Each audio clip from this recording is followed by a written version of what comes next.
when you first get these dogs imported, you want to bond with them. And once you make that bond with them, then they're unbreakable. That's one of my trainers right there, Lewis Williams of Black Mass Kennel. Now, Lewis, tell us real quick, how long have you been training dogs? 33 years. You've been training dogs 33 years? 33 years, yeah. So you train all types of dogs? I train all types of dogs, and we do competition. We do purse protection type of competition. So, we want to make sure the dog is ready to work, and the dog has got all the foundation that he needs to do competition. And the thing is too, if the dog ain't working, Lewis gonna tell you, say dog ain't cut out for it. Right. You can't make a dog that don't have it. If he either got it, he don't. Right. It's just like a prize fighter. Either you got it in you to be a prize fighter or you don't. Actually, that man right there changed my life. People don't know it, but when I was going through depression, he was the only one I was hanging out with when I got these dogs. So I've been dealing with dogs now since 2010. So yeah, and I've been dealing with one breed, Doberman. But now I got a Rottie too now. But I love all animals. So I met Lewis through a trainer named OJ, Otis James Knighton, on Stocker and La Brea. And I was going to OJ's class. OJ had like 15 people in his class, and it was all doing that watered down shit. I didn't know it was watered down dog training. You know, it's obedience. And most of OJ's people were rescued animal dogs, right? But then I seen these two guys at the other end of the field doing some hella foul workouts with their dogs. It was just two of them, him and Leonard. And they was training Musa and a couple other dogs. And how Musa was going from one end to the field to the other end with a parachute on. And I was blown away from that. And OJ saw it in my eyes. He said, "You want to do that, don't you?" I said, "Yeah." You know, when you're in this dog business, you're gonna go through a few trainers. It's just inevitable because you don't know what you want until you actually get the results you need. And I don't do nothing but work in line. If he don't work, he ain't staying in my house. It's just, you know, if you ain't got any working lines, you're wasting your time when it comes to this dog. This is the only breed, one of the few, I would say, that was genetically bred to be a personal protection dog. If you want some big lazy dog to sit in your lap, get a golden retriever or a cocker spaniel or something, but these dogs want to work. They're part greyhounds, so if you notice, they never walk anywhere, they run everywhere. And short hair, this is ideal for me. So I've dedicated my life to these animals, this breed, and I'm gonna die having one. It is what it is. If you ain't got any working lines, you're wasting your damn time, man. There's two types. There's a show line, there's working line. So you never want to get show line when you want to do protection. You always want to get working bloodline. You can tell the difference between show line and working line when you look at the pedigree. I don't want to hear about this, oh, the great grandparents are champions of Serbia. Screw that, because here's the deal. I don't look like my great grandparents. They're Frenchmen. Do I look French? I want to know what the parents are doing. Then you gauge on what the dog's gonna be. Now, it ain't nothing guaranteed still, but I'll tell you this, people pick puppies off of what the male look like. That's what we Americans do. But the real breeders go what the female looks like, and then anything that female throws out with a good male, most of the pups gonna come out right. So always look at the male and the female. And both of them gotta have some kind of working title. Whether it's a ZTP or IGP, French Ring, Brevet, Shitson 1, they change the name almost every 3 years. Shitson 1, now it's called IGP. Before there was IPO. So look for some kind of working titles. That's gonna give you a gauge. But still again, Lewis will tell you, still none of that promising. That ain't guaranteed. We're gonna just feed him some bites, show you how deep he bites and go from there. To show you that these are working Dobies and they ready to work.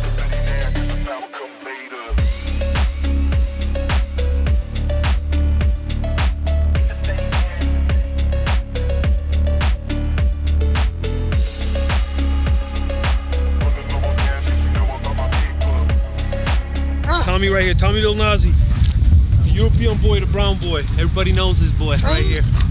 Stay right there. Lose yourself right there. Good boy. You ready to jump? Okay, move. That's it. There we go, you baby.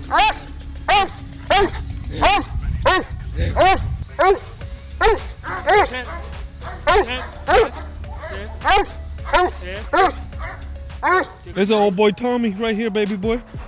He's about almost 7 years old right here. He's still with us. He's healthy. He's a good boy. He has about 1,000 puppies around, which Gerald knows about that stuff. I think more than that. Just be paid, probably more than that. Yeah. Just He's like a hoe. Just like Alonzo and Brody. They're hoes. Dude, everywhere I turn, I have at least breeded like 20, probably over 20 females from Alonzo and 20 females from Brody. Yeah. That's like 40. Yeah. So you put a 10 puppies for each. That's just Alonzo and Brody family. How long you had him? You had him for Alonzo? Yeah. I had him from 2010 till he passed away in 20. 10 years. That's good. That's beautiful. That's a hella good. You got that Porsche running real good. Yeah, he died. He died from cancer. Yeah, cancer of kidney cancer. Yeah. Well, you know, once they turn that age, and you know, it's a lot of things can happen. Then you got, you know, I mean, anything can pop up. But he made his mark though while he was here. Parents, yeah, I had some beautiful females from Alonzo. I would say he's like a black dude, man. He had a bunch of babies, man. Of me and him, when we breed our dogs, we want to create great Dobermans. A lot of people talk about different colors, blues, whites, etc. That's their thing. That's not our thing. We ain't our lane. That's unacceptable for Europeans. Europe, you would never see multicolored dogs over there in Eastern Europe. They don't even live past 2 hours. Hell, you can't even see the markings and stuff when they have different markings on them. You know, like white. That white on the a white spot gotta go. You gotta go. It's a genetic defect. Yeah. Oh, it's a defect? Yeah. Okay. And it goes down. You can pass it down to other dogs. Yeah, 100% will pass it on, you know, and then they will have health issues too. I would say that a lot of them won't even make it. Right. A lot of them won't even make it. I would say we brought the Doberman thing back in the U.S., like made it really popular again, like real Dobermans, not no deer-looking Dobermans, but the ones with the big heads, the big muzzles, the dark markings, the prey drive, play drive. That's all what of we that. did, and not just that, Gerald. You know what else we did? We taught these guys how to play the ball. Oh my God, you know? yeah. That's the thing. We taught them how to cook the had recipe. no idea. They didn't even know what the Doberman is. We gave them the recipe. We gave them everything. You know, but we didn't give them everything. You know, Didn't give them everything. They think they got samples of it. That's right. They know how it tastes. I mean, you're talking about OGs right here, man. Right here, dog. We can't be you know.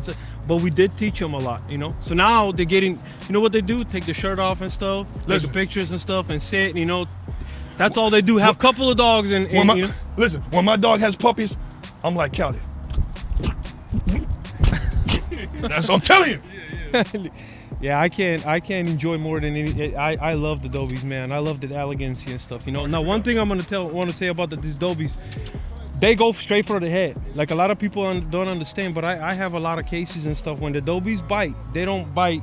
They don't like to bite like the leg and stuff like the rest of the dogs.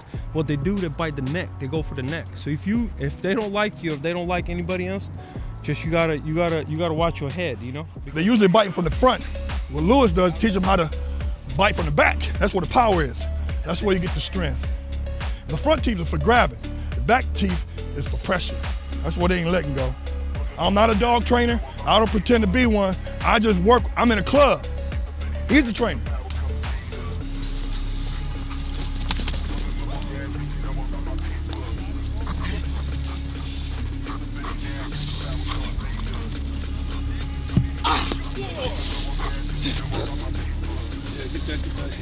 Good boy. You know, that's what they actually were created for. To go straight for the neck, to kill, you know? That's why they're very dangerous. They're also elegant. You can control them, but they're very, very dangerous. They can kill somebody. I mean, they're like a bomb, like a machines, you know? So we gotta watch that, you know, when you have them, you gotta watch them around the kids, you gotta watch them around family members, neighbors, and all that stuff. Like, you gotta control it. You gotta be all the time with them, you know? That's number one I try to tell everybody. And if you can't do that, then don't get the Dobie, you know? Because then I get a phone call, oh, can you please take the dog back? Can you please help me out? I had this guy call me at 7 o'clock in the morning. Hey, my Dobie just bit my son. My wife won't let me in the house. I'm standing in front of the house for a day. What do I do?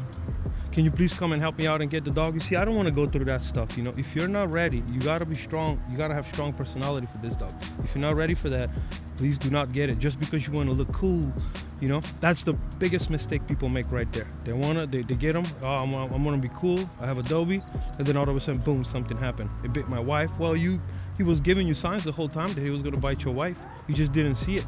He was dominate you. You let him dominate. You let him do those stuff, you know, which we're gonna talk about it on this show. Like, because everything they do, these dogs, they give you signs. They talk to you just a different way, you know. So you gotta follow that stuff. You can't just let them sit on the couch and pay attention to your life, and then all of a sudden, hey, Tommy, Tommy, Tommy, Tommy, get over here. There we go. Hey, there we go. See, you gotta control them. That's one thing. Not a lot of people can control them, which it takes a very, very strong personality with these dogs. You know, you can't just play around. You know, they're killing machines. I talk to my dog in French. I see. Au pied. Go get it. Yeah. Ah boy. Ah boy. Bien. Bien.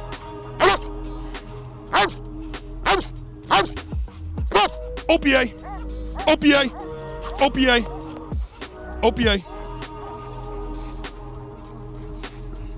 OPA.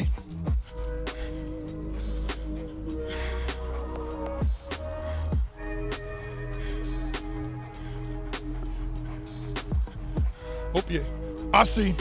Couche, couche, rest. OPA.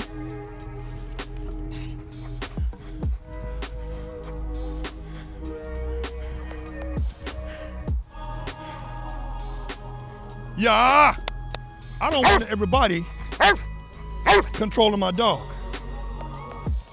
Everybody knows the down, stay, sit, heel position. They all know those common commands. But do you really think they're gonna come up with French? Couche, rest, OPA. My trainer, I started doing that. I learned from my trainer, Lewis Williams of Black Mass, when they was doing ring sport.